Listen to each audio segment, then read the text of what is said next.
Hey everyone, welcome back to my channel, where we dive into the world of coding and solve some of the toughest problems out there. Today, we're going to tackle a hard problem from LeetCode, called Path Existence Queries in a Graph 2. This problem requires us to build a graph and then find the shortest path between two nodes in that graph. It's a challenging problem, but don't worry, we're going to break it down step by step. So, let's start by understanding the problem. We're given an array of integers, called nums, and a maximum difference, called maxDiff. We need to build an undirected graph where two nodes are connected if the absolute difference between their corresponding values in nums is less than or equal to maxDiff.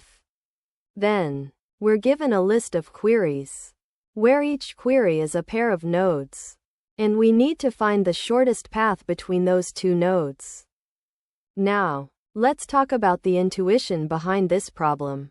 The core insight here is to understand how to build the graph and how to apply a breadth first search, or BFS, to find the shortest distance.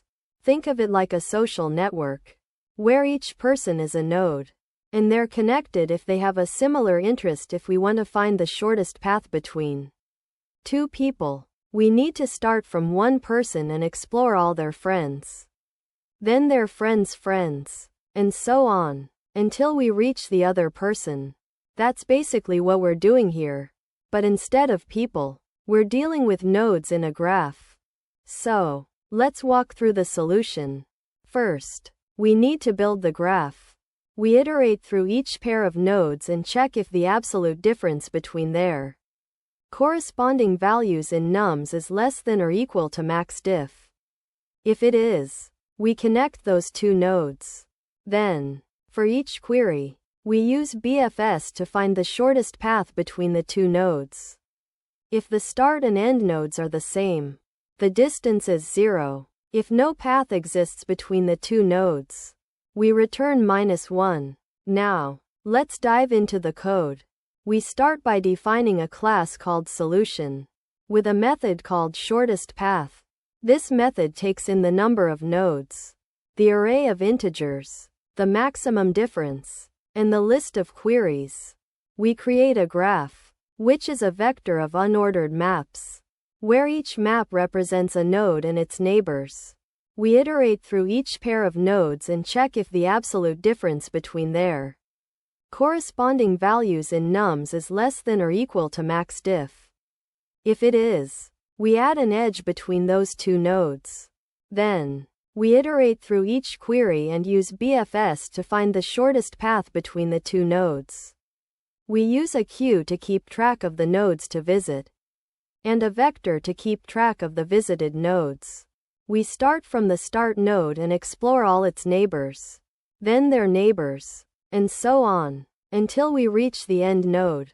If we find the end node, we return the distance. If we don't find the end node, we return -1. Now, let's talk about the time and space complexity of this solution. The time complexity is n squared plus q times n, where n is the number of nodes and q is the number of queries. The graph construction takes n squared time, and each query takes n time in the worst case when using BFS. The space complexity is n squared plus q, where n is the number of nodes and q is the number of queries. The graph takes n squared space in the worst case, and each query takes 1 space. The q used in BFS takes n space in the worst case. And that's it, folks. That's the solution to path existence queries in a graph 2. I hope you guys learned something new today. If you have any questions or comments, please let me know. Don't forget to like the video, subscribe, and comment your approach below.